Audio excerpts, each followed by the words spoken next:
Hello, everybody. I'm Brian. I'm Brian. This is Brian versus Brian, episode 171. The Killer. I think that's correct. That's the proper title, The Killer. 2023. What we got here? November 10th on Netflix. October 27th, United States select theaters, I guess. David Fincher. So we all know his filmography with Fight Club. He did Seven, right? Seven, Zodiac, Girl with Dragon Tattoo, Social Network. He's got some bangers. Did he do Gone Girl? He did Gone Girl, yep. Very underrated. That one's awesome. Yeah, we just watched that. I don't know, probably sometime in October. That was the first time Sarah's ever seen it. It's a good movie. Fucking awesome. Yeah. Yeah. Development of the graphic. Oh, it's a graphic novel. I thought it was just a book. Graphic novel adaptation began in 2007. Fincher later moved the project over to Netflix. Okay. Cool rumor I did hear is that Brad Pitt was offered this, and he turned it down because of the darkness and the violence. Like, come on, Pitt. Since when? Since when? But I think Pitt could have killed it in this role. Fassbender's totally. very good, though. Fassbender's probably the most engaging, best part of this. Yeah, totally. He starts off in a room telling you about the rules of being, well, he doesn't specifically tell you, but you infer the rules of being a hitman. And he's going through them. And he's, do not get into this line of work if you're easily, what's it say, bored. It's very boring. I love the first line. I watched the first like 20 minutes. By the way, I love the first 20 minutes of this movie. I think it's fucking phenomenal. But I went back and watched the first 20 minutes, and the first line in the movie is, it's amazing how physically exhausting it is to do absolutely nothing. I love that line. Yeah, I think they're warning us. Yeah. I think it's kind of a metaphor for the movie, because this movie is pretty fucking boring. It's just kind of him doing a quiet voiceover to himself while doing these mundane remedial tasks that must be done in order to be an efficient and effective killer. Yeah. So I thought that was kind of funny. I was like, oh, he tells us right in the beginning. It's like it's gonna be boring. It's like it's not what you think it is. It's mostly planning and repetition and. This isn't going to be the Gray Man. This is going to be something very different. I guess that's more spy shit, but yeah. So he spends like 4 or 5 days just up in that room, just watching somebody through the window. He's got like a fucking sight on a gun without a gun on it yet. I found this stuff to be pretty interesting. I wasn't super bored because you're just in it. You're just trying to get any new bit of information. So I found that stuff really cool. So he's been hired to kill this guy across the street, and as we could tell through his what would you call that, investigation or tailing or whatever he's doing, that this guy has some high security. He's in this crazy building. There's always like people around, and he's just having to find something, a weakness. So then he's gonna kill him. Oh, and I like there's just a bunch of little great stuff. Like when he's sleeping, what does he only sleep for like an hour at a time? I think an hour at a time. Like, You look out the window. Nope, not yet. And he's like sleeping on like a fucking table or some shit, just like a hard ass table. I don't know. Some good stuff. And then he's putting together his gun. Seems like he's finally gonna do it. He's got some chick in the room, and then she comes out in this crazy like whipster outfit. Yeah, some dominatrix with a spanker. And he sits with a bad angle, and you can tell he doesn't say anything, but you can tell he's like fuck. Yeah. And he moves to the other couch, and gets it lined up, and he's like, it's not he says some weird. It's hard to remember, but some weird shit about shooting the gun. It's not hard to get a good shot. You just have to have your what was it, your pulse under 60, Yeah, yeah. so you can mitigate the trajectory change of vintage glass or some shit. And at this distance, bullet drop means nothing. And yeah, so he's finally. Oh yeah, and he's like, I like to listen to music. Helps. What do you say? Separate him from the All the noise in from his head or yeah, the inner yeah, voice or something like that. and from the event, and separate his empathy. So he's putting on music, and that's pretty cool because he got the cool cuts where you're you're in his sight and it's loud, and then you cut out and it's quiet. Yeah, And I you loved get it. the Yeah, cool. I don't think I've I ever love seen. the I mean, I'm sure movies have done that, but nothing to this effect. Where it's like, yeah, every time it's his point of view, the music is like it's like we are him. It's in our ears, and then every time it cuts out of that, it's like yeah. muted. I love that. Yeah, it's like really loud too. It's like you're just doing this that loud. Just all you can't hear anyone like maybe creeping up behind you or something. Hmm. Seems like not the best idea from what we know how careful he is. So he takes the shot, and the dominatrix just happens to slightly move into trajectory right when it happens. Oh, she gets hit, and he's like, "Oh no." And then all the security come in. They shut the curtains. I like how they shut the curtains. Oh, shut the sheer curtains. You know. And I'm like, why the fuck didn't you take another shot? Like, fuck, dude, you're fucked. I was Yep. like, take another shot. No, it didn't. He leaves, and then you get this really tense escape where he wraps up all his shit, gets all his shit in bags, backpack, puts on his motorcycle helmet, starts walking down the steps. And then like you get a lot of shots of him outside the steps, like looking down, and you get some shots at like inside his helmet, like his eyes with the color from the visor, and he's just breathing and walking, and gets outside. He has all these devices, like he can steal these rentable scooters. He's like, turns them on, unlocks the thing, grabs a little Vespa, starts, and then the police pull up, woo woo woo woo woo woo, and he bounces, Yeah, that's a little sound.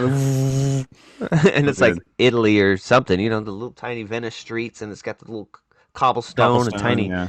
tiny little back alleyways, and he's taking them, and then I think a cop like a cop sees him, and I don't know if they wouldn't even know to look for someone at all. It'd be a big investigation before they figured out what was happening. But the cop, he sees it, and it's kind of stopping him, and he has to go down a little alleyway and do all this shit.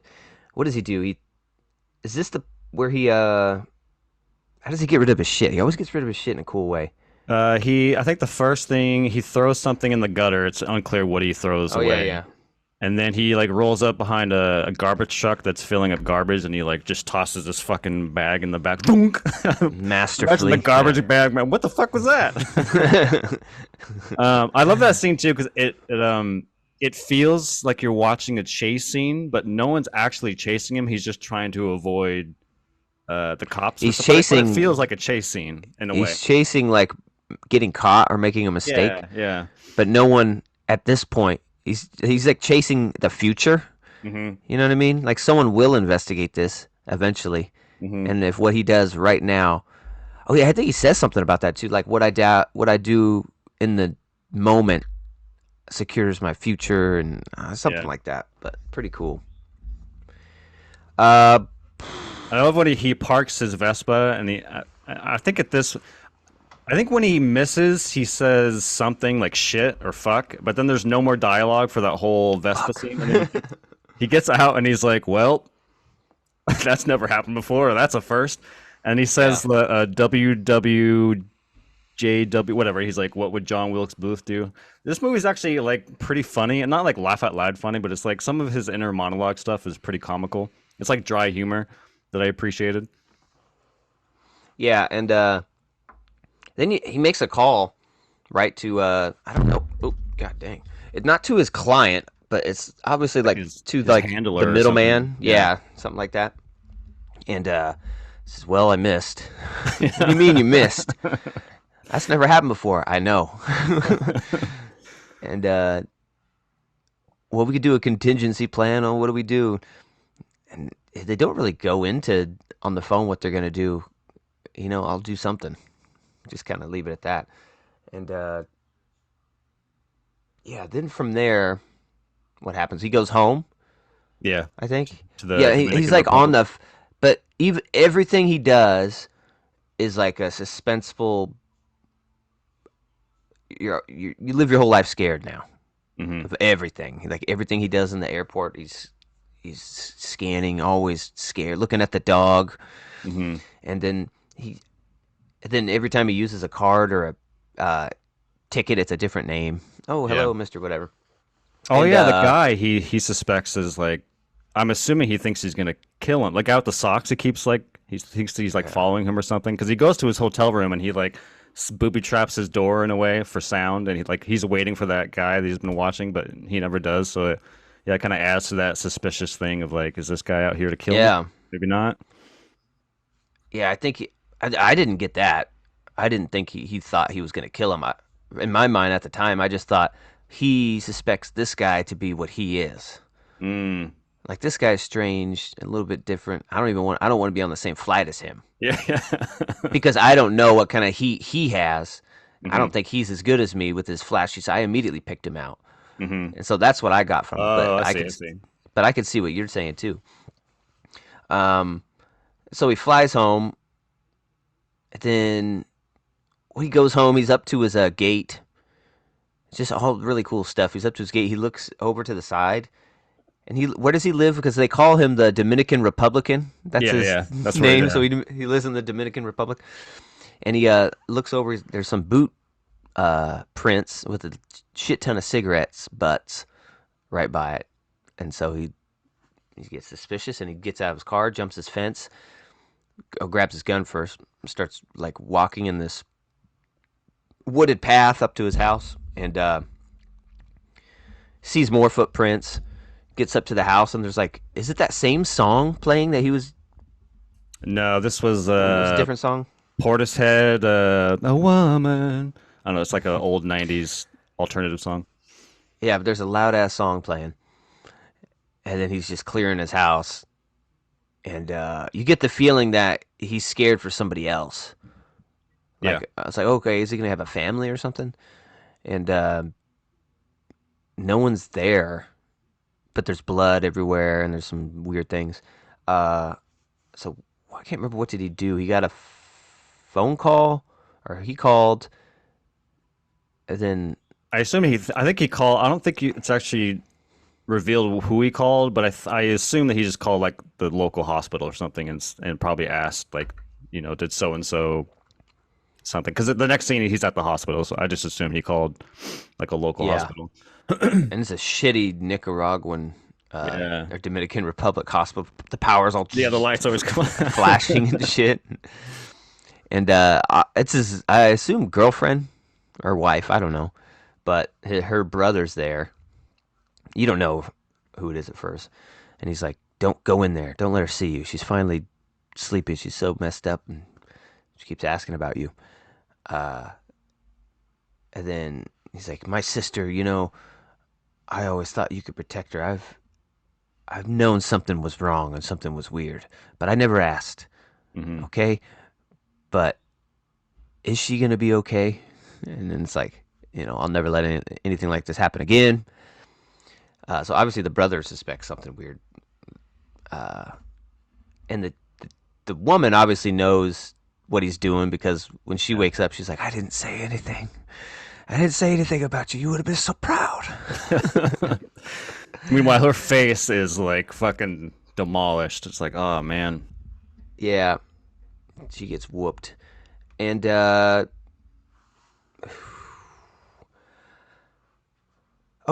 she tells him a little bit because she saw.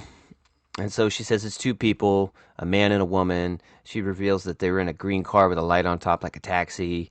Um, And at this point, Jesse was like, "Dude, this is so boring." And I was like, I don't know. I mean, I'm sure it's gonna. It seems like it's about to turn into a badass revenge flick. Hmm. So let's just hold on and give it a second here. And kinda, it does. Yeah. But just like his rules, it's not what you think. Hmm. Revenge and killing isn't what you think. It's a lot of boringness Yeah. and waiting and watching. Preparation and yeah. Yeah. And so he goes to I think he goes to the place where obviously he gets his contracts, right? And holds it up and you know, he's got the woman who gives out the contracts or something. She's just got a Rolodex. It's just a Rolodex on her desk, and that's how this place works. Hmm. And she gives him the folder, and it's got the address and some other info, and because he doesn't know who hired them yet. And then he figures out the the cab company info and goes down there. Uh, that's pretty good. He gets into the cab company, has to figure out who was riding in the cab that night. Does he kill the guy at the cab company who No, let him he just in? leaves him on the floor, and he makes it look like the shop is just ransacked because he just starts like randomly throwing shit around the room, and then he just leaves the guy tied Hmm. up. Interesting. He spared him. Uh, I was gonna say maybe it's because he didn't see his face, but he did have his bare face revealed in the window when he was like, "Let Oh me yeah. in." And then he puts a mask on before he goes in. Uh, so then he gets to this young cab driver who was driving that night, and uh, the young cab driver's pretty likable. And you come to find out he had no idea. He's like, I just picked him up. They were on a private jet. Looked like a good fare. They had me go to this house way out in the middle of fucking nowhere. Made me wait. I was about to leave, man. I'm like, nah, man. I don't care if the ticker's running. I can't be here this long, and we're not supposed to leave. But I thought about leaving. But then they came back, and one of them had blood all over him and stuff. And I was like, no, man. But then he tipped me good, and I was like, okay, dog. It was like a story from that guy in Ant Man Oh because yeah, yeah, he was just I don't know. All of a sudden he felt like comfortable. Like you could tell that like, oh, okay, this guy doesn't want me.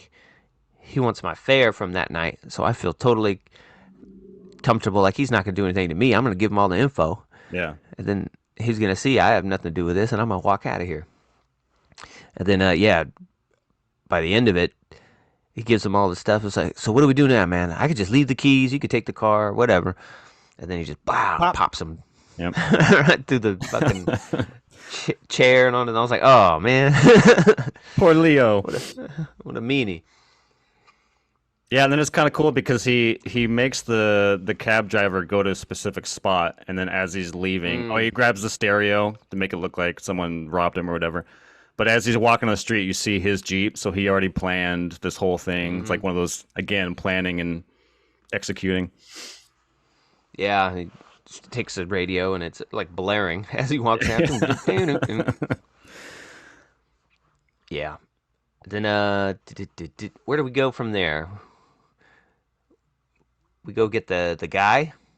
Yeah, we go. Oh yeah, I forgot to mention there's chapters. I think the first one was like Paris, and it's the Mark or Mm-hmm. something, and the second one was Dominican Republic hideout, and then I think we go to New Orleans to go meet his handler, which I think it's called a lawyer. It's like his side gig. He's like a defense attorney or something.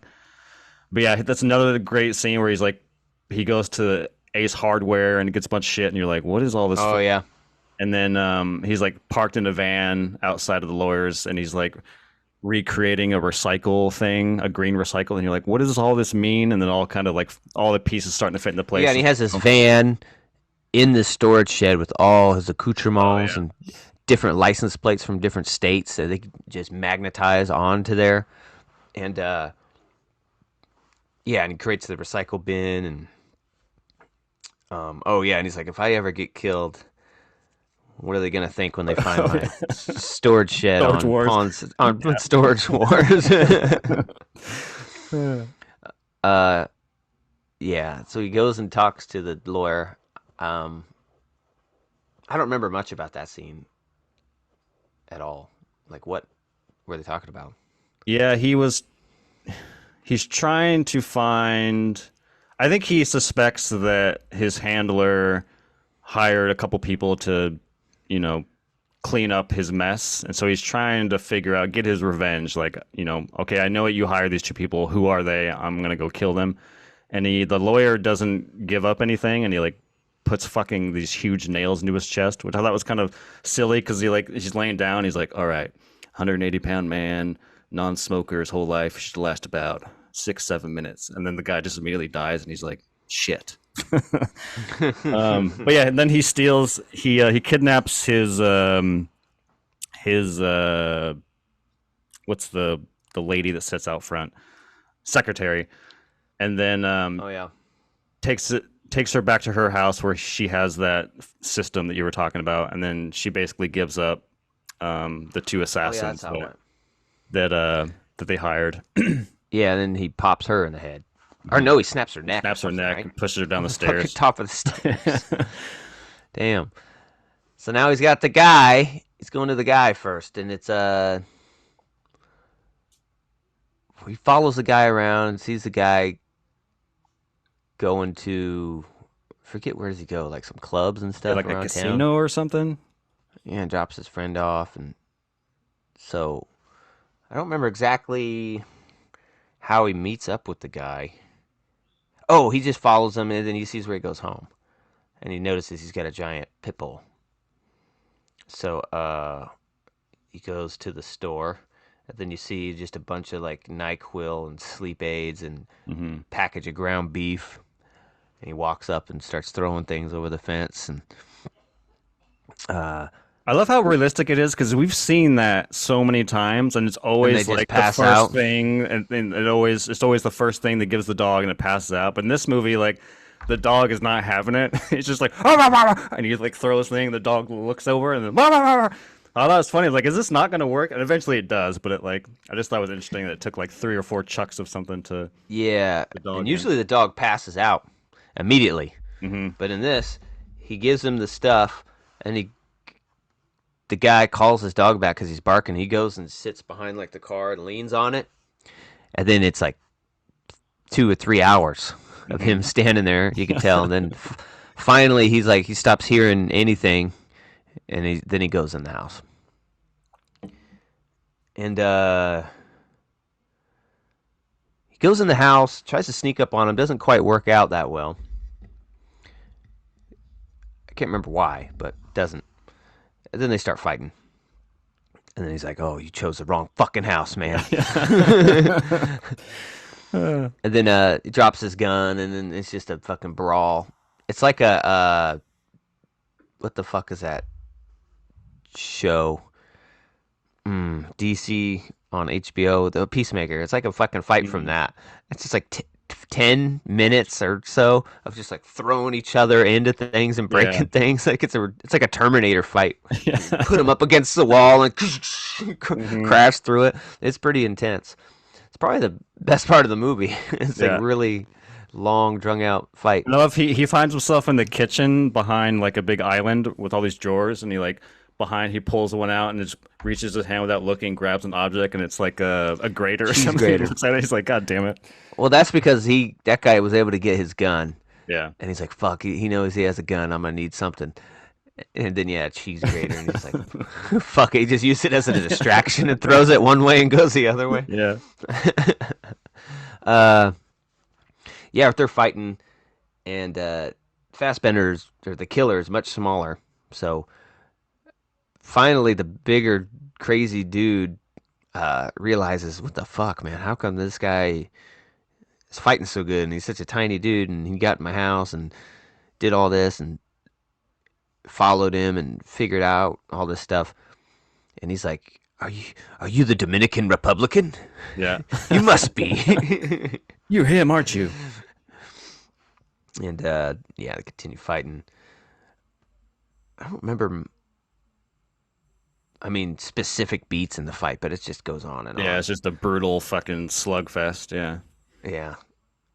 Oh yeah. Eventually, fucking, he gets like the fire poker, and he just swings at the big guy and like hits him in the legs, like goes Hmm. in and out, and just starts bleeding. Hits him in the arm, goes in and out. He's like hits him a couple times with the poker, and he's just poking him, holes in him, and he's still just coming. He's still just coming full speed. And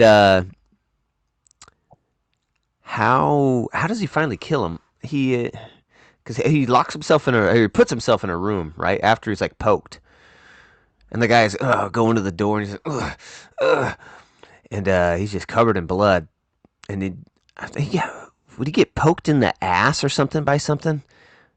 Because then there's like blood pooling in his crotch.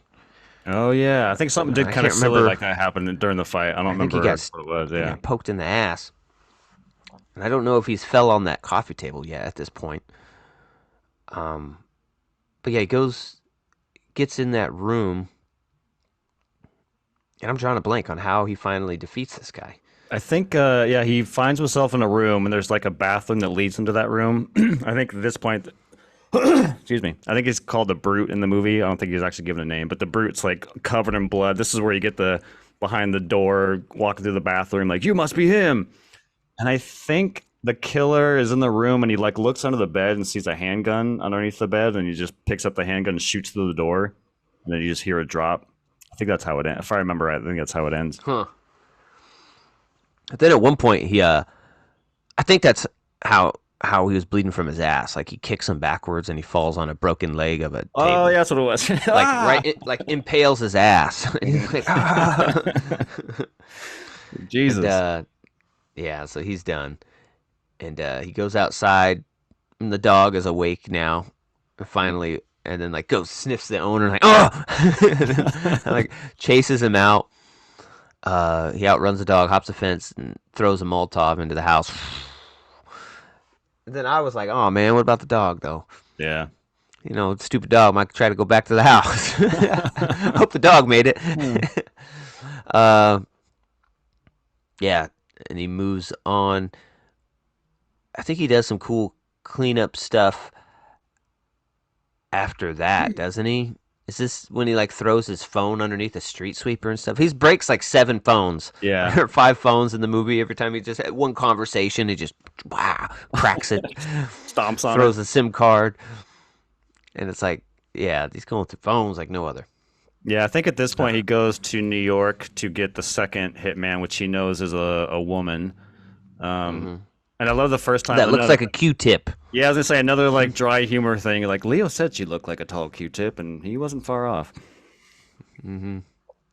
And it's a what's the hell's her name? Twisdale, Uh, Tilda something Swinton. like that. I was way off. Samsonite. Samsonite. The albino rhino, Tilda. Uh, and he's following her around, getting her whereabouts. What'd he do? He gets her at a restaurant, a fancy ass restaurant, and just sits down with her and puts the gun, shows her it, and then has it under the table. And she's like, "Wow, of all the places you follow me to and could have done, you chose this in public. That's very bold of you." It's like if I were to scream right now, you'd get me, and you'd get away, most likely, but it'd be very difficult. Mhm. And then he just never says Yeah, anything. he doesn't. I don't think he says. He may say like one or two words, but the whole time, yeah, he just sits there, blank face. Like, do you mind if I have a drink? And the waiter comes over. Give me a flight of whiskeys and my bottle. By drink, I meant drinks, of course. Yeah. And it's like, do you hear? The chef brings me all this. Try this. It's like, you're gonna turn down this amazing food on my during my last supper? Like, come on. And yeah, how do they get? Okay, yeah, they just leave eventually, and Yeah, he I think takes she her. just accepts her fate, kind of deal. Yeah, and it seems like he start because this whole thing is like don't have empathy. Empathy is weakness. You know, I don't. I think in the beginning, opening 20 minutes during the assassin, all that fucking dialogue. I think at some point it says something like, "I don't give a shit who I'm gonna kill. I don't wave any flag. I don't have any biases. Like the thing that it makes me effective at my job is I don't give a fuck." Yeah. And I think in this moment he starts to have a little empathy because I think he realized the more she's talking, because he doesn't say much. I think the more she's talking, the more he realizes that they're alike. There's a lot of similarities between how they do their job. Even she's like, for what it's worth, I didn't want it to go that way in your hideout. The guy that I was with, I did not, like his Yeah. tactics. That was fucked up. So for what it's worth, Yeah, I wouldn't have attacked yeah. the family or the girl. So But yeah, I think she just kind of accepts the situation, and I guess it's time. And then they get up and leave together. yeah, and she's like, you.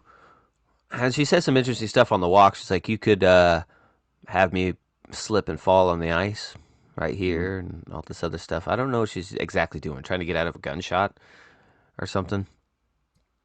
Um, but yeah, he's starting to get some empathy because he's starting to talk more to her, Yeah, and she's just playing the game.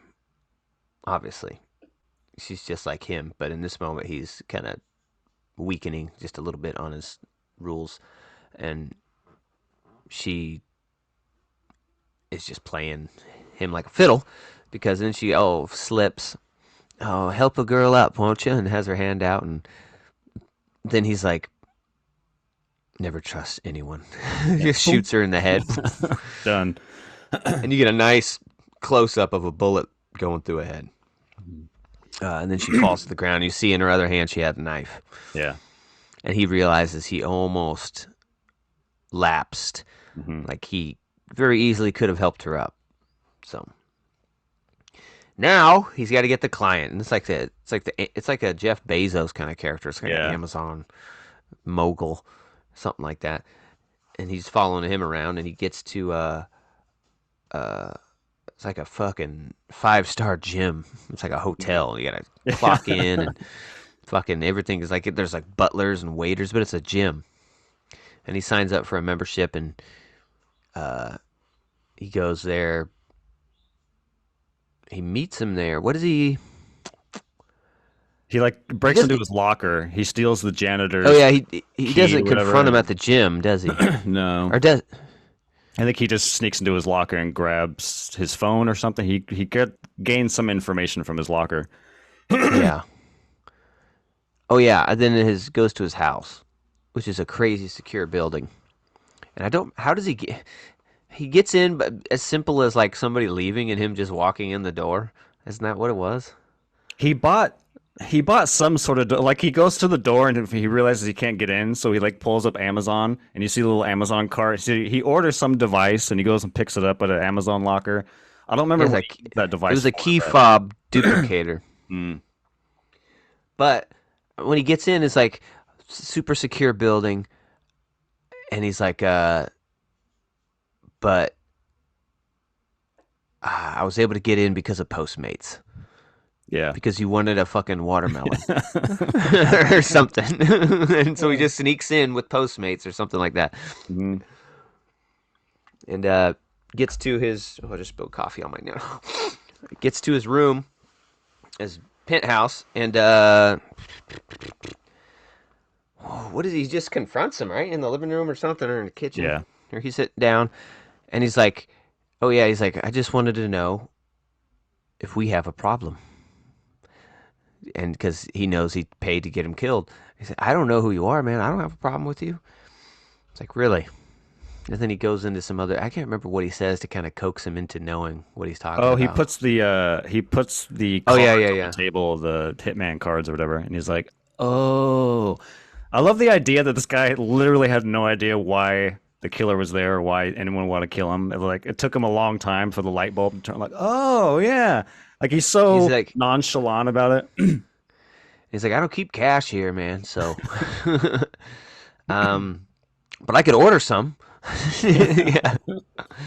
And yeah. Then he's like, oh man, there's no hard feelings. It's because he doesn't realize, like, he doesn't even know who he is. He's too high above. Even when he orders someone killed, he barely even knows who the person he's killing is. Yeah, He's obviously he ordered a hit against some other mogul because the yeah, other hit was obviously like another Amazon. Probably, let's say he's the Amazon guy. The other guy was the fucking Walmart guy, hmm right? He's trying to take out the head of the other giant fucking corporation. There's Zuckerberg versus Yeah, Bezos. something like that. And it didn't work out. And he's like, yeah, I got a call and said it didn't work out. And I said, what do you mean? How does that happen? And then the handler told me, well, it's never happened. And so I asked, well, what can we do about this at this point? And he told me, well, we can have a contingency plan. We can clean everything up and basically saying they'll kill the killer so nobody knows. Uh, this doesn't make sense. 'Cause you kill the killer's killed the killer. It's always a fucking someone Yeah. knows. It's not that clean. And Like we'll give you insurance that this won't blow back. That like this won't come back to you. Basically, is the yeah, yeah. but I don't think the fucking killers even know the client when that happens. So what do you mean? You know what I mean?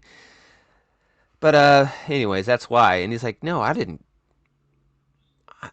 care. He just told me that's the way it works. So that's what we did. It's like, no, I have no problem with you at all. And da, da, da. Oh, he doesn't kill him, does he? No, he says like, keep your fucking mouth shut, or I'll come in here. I'll poison your thing. I will do it. Like he After basically puts all fear in this, him. Yeah, he kills the cabbie who has nothing to do with it, bro, and was likable. But he won't kill the guy who paid for him to be murdered. It's like, what kind of moralistic bullshit? He's like, well, I knew he was going to give me more business, so I couldn't bite the hand that feeds me, but I wanted to teach him a lesson. Mhm. He's like, yeah. He's like, whatever. I'll put something on one of your fucking apples.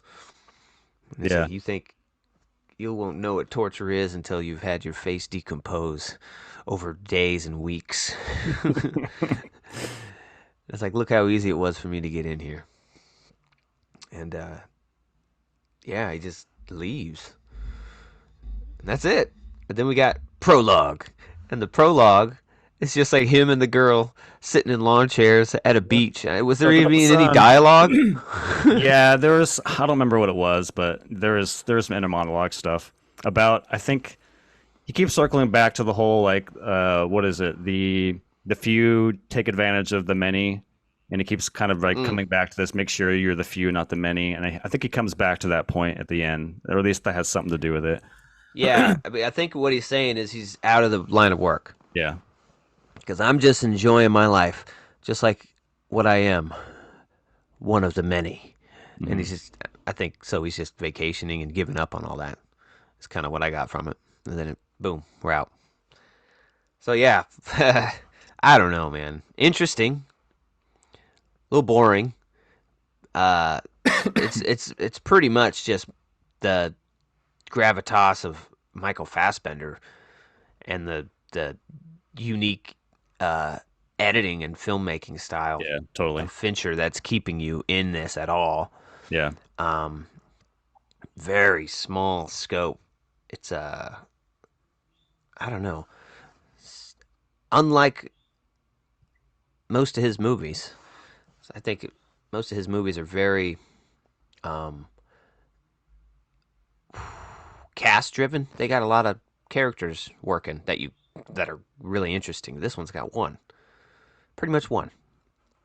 Um, and so yeah, I didn't have any expectations when you told me. I didn't even know who David Fincher was. I was like, oh, some director Brian likes him. Probably does some fucking weird movies. So I looked him up. I was like, Never oh, okay, disappoint. Fight Club Yeah. Yeah. guy. I was like, okay, yeah, that's cool. I'll check that out. And yeah, it was a little disappointing. I just was hoping for more from a movie called The Killer, and all I knew about it was it's called The Killer and it's about a hitman. So I'm thinking I'm gonna have something like Heat or something, just going through a Hmm. crazy action movie or something. So very subdued uh, compared to what I thought. But I think it's mm, I probably give it like a 7.2. Okay. Yeah, I really liked it. I didn't love it. I don't think this is like David Fincher at his best. Um, yeah, I mean, kind of like you said, I think that the drive of this movie is just the strong character and the writing. I guess like I think it does a really good job of like not a lot of things happen in this movie. It is kind of mundane, but it's still entertaining because the dialogue and his inner monologue and the visuals Yeah. keep it pretty entertaining. So you're not too bored at all times. Um, I love I love how this movie starts. Like I'm so used to watching movies and shows on Netflix. You get da-dum, and then you get like a fade in with the studios. This movie, literally after the dumb, it just goes whoop, like you're right into the movie. I don't think I've ever experienced that on like a Netflix, anything on Netflix like that before. It was just like literally right after that Netflix logo, the movie just goes into credits. I'm like, oh, we're not wasting any time. I love the first 20 minutes of this movie where it's just him waiting around and you just get to know him as a character because it's just 20 minutes of his inner monologue rambles of what it is to be a killer and all that. I thought that was really cool. Um, I do appreciate how simple the movie is. I think a lot of movies kind of get bogged down by like you got to have the double crossings. Oh, this goes all the way to the top. And like I think movies can get a little too more complicated, than it needs to be. This movie's very simple, but at the same time, I don't think there's enough that it's like that entertaining. So there's like a good balance there. I don't know if it quite makes it, but I do appreciate how just simple the story is. Just a simple revenge movie. Um, but yeah, I enjoyed it. Again, I don't think it's any of his best. It's not a bad movie by any means. I think people should check it out. I don't know if a general audience member will have enough patience for it. Hopefully, the visuals and the character could help. I don't know what the audience score is on Rotten Tomatoes, but I imagine it's probably in the middle section somewhere, 50s, 60s. I can't see like a general audience member, being too captivated by it, but I don't know. I liked it. I was coming in today with like a 7.8, so we're kind of both in that 7 range. I don't think it's like a solid 8 movie. I think I even go back to that fight scene, which I do agree is a exhilarating fight scene. I don't know if you felt the same way, but I felt like there was a lot of like computer stuff in that fight. Like it was hard to tell because that whole fight's dark, but some of the movements seemed weird to me, and it kept taking me out of the fight. I'm like, what am I watching? Is that a CG character? Are they in the space that they're fighting in? Like there was something off about that fight scene. I don't know if you felt the same. Like I would love to see like a making of, but it just Yeah. seemed weird to me. I So can see that. Yeah. so that kind of bummed me out because I kept going in and out of the fight. Like, oh, this is cool. Like, wait, what? What the fuck is that? CG? Is that computer? What? Oh, this is cool again. So I was kind of on a roller coaster with that fight scene. I just wished it was executed a little bit better, to where I wasn't taking myself out of that fight scene. Um, but yeah, I think the movie's kind of silly. I think some of the dialogue is really silly. And it is good dialogue. Like it's not like Tarantino dialogue where it's juicy and you remember it. Like there's not a lot of lines I remember from this movie, but in the moment when he's saying them, I'm like, oh, that's funny, or that's clever, or that's interesting.